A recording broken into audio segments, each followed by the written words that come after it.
Hello everyone, my self Dharmendra Kumar, आपका दोस्त और होस्ट।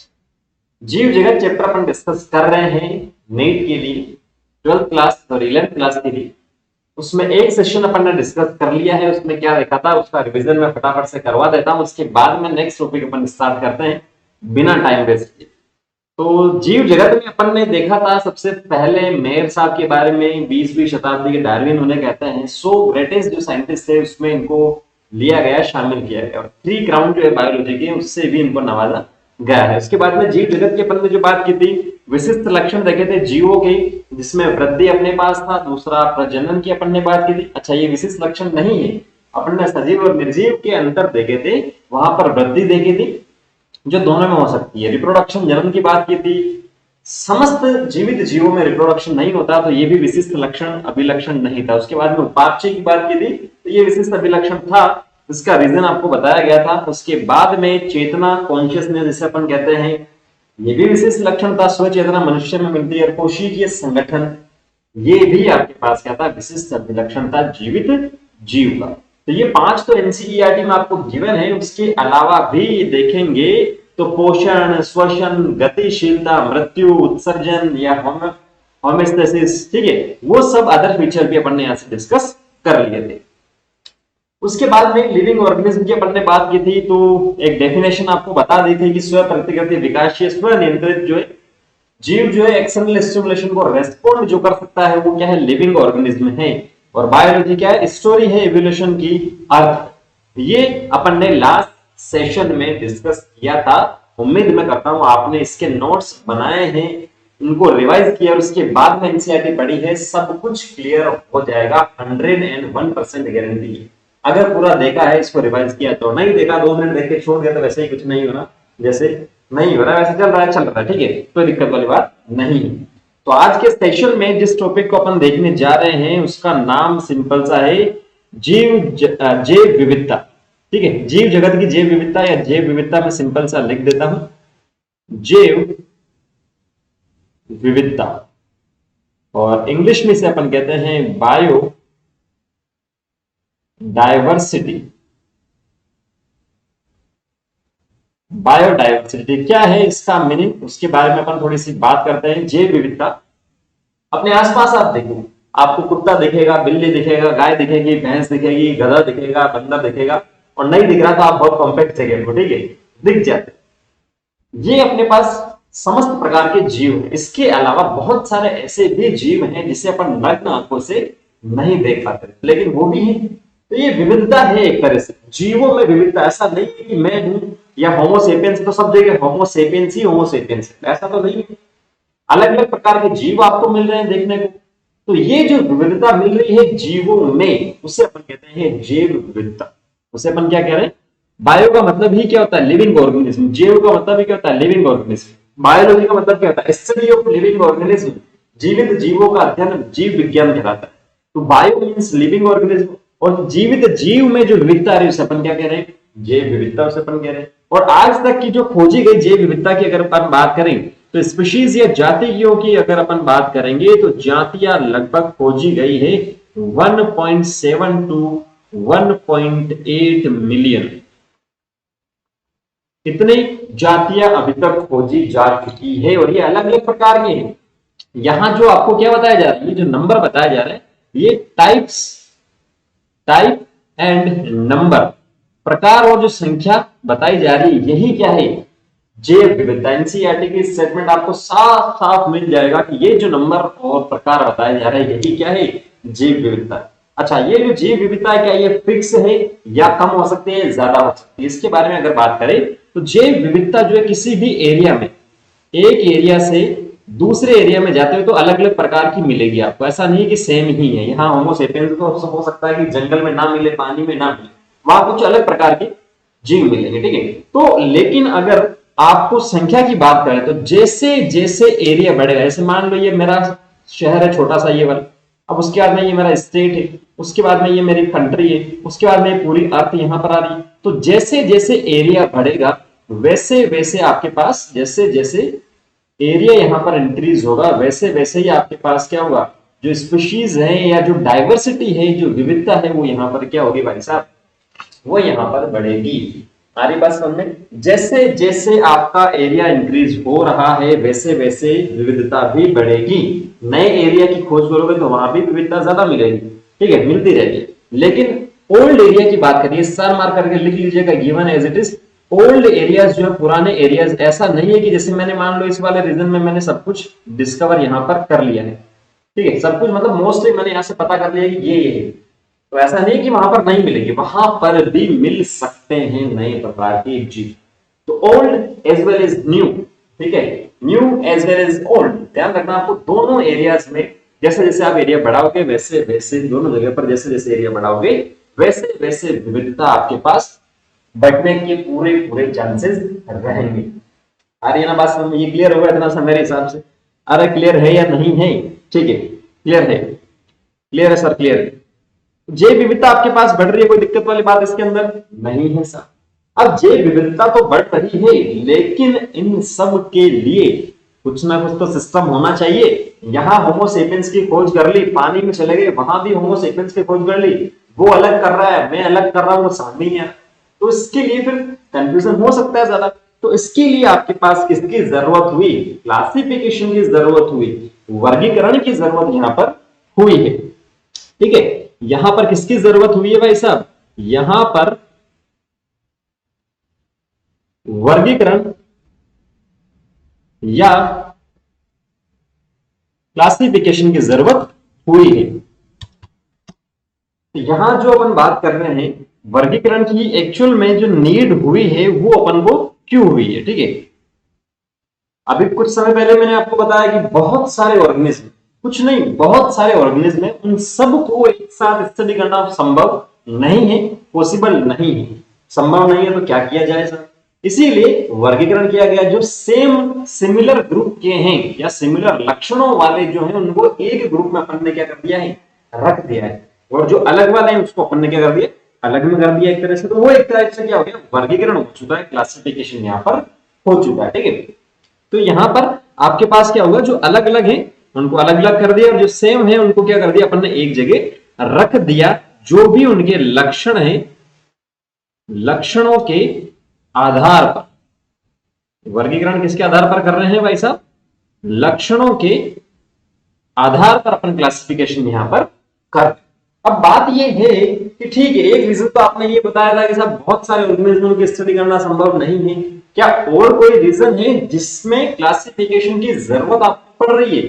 बिल्कुल हाँ, यहाँ पर अपने पास कारण है। उन कारणों की ही मैं बात करना चाहूंगा कि यहाँ पर आपको वर्गीकरण की आवश्यकता क्यों है। तो इनको आप लोग समझते चलिएगा, बहुत अच्छे से मैं आपको समझा दूंगा, कोई दिक्कत वाली बात आपको नहीं आएगी। तो सबसे फर्स्ट आपकी बात करेंगे फर्स्ट ए पॉइंट की कि वर्गीकरण की आवश्यकता क्यों हुई?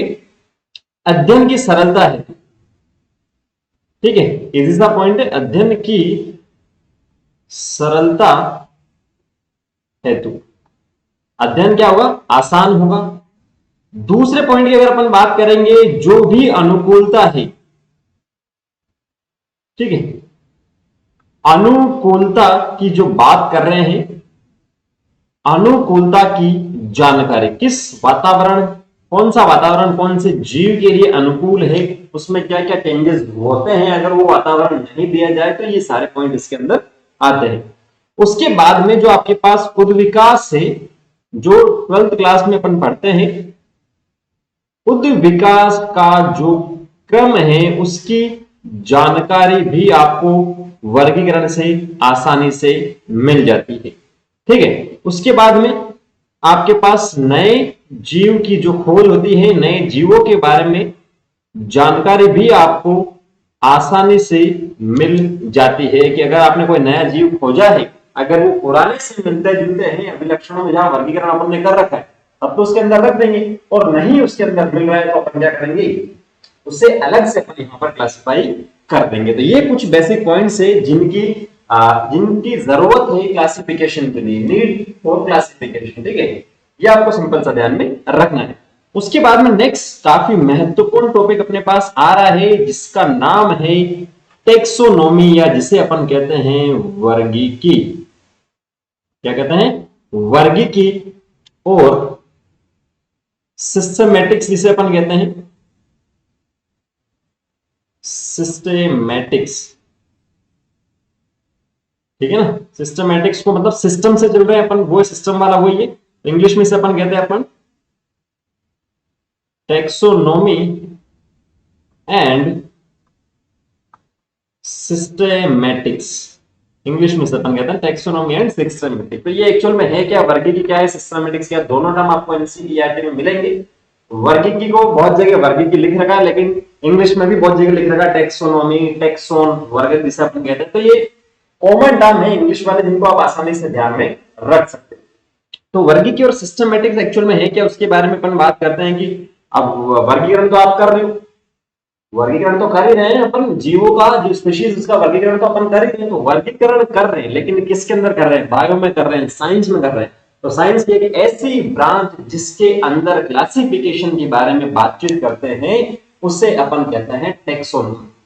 उसे अपन क्या कहते हैं, टेक्सोनॉमी, ठीक है। तो ये सिंपल सा आपको ध्यान में रखना है, साइंस की एक ब्रांच है जो नियम और जो आपके पास प्रोसेस है, ठीक है, प्रिंसिपल, सिंपल सा समझ में आता है, प्रिंसिपल एंड प्रोसीड्यूर्स, जो भी प्रोसेस वगैरह इसके अंदर आती है वो आपके पास होंगे किसके, ओ आइडेंटिफिकेशन, मतलब पहचानना। अब यहां से आप चाहो तो मैं हिंदी में लिख सकता हूं, किसके, पहचानने के, ठीक है। उसके साथ साथ में नामकरण के, और उसके साथ साथ में आपके पास क्या आएंगे, वर्गीकरण के।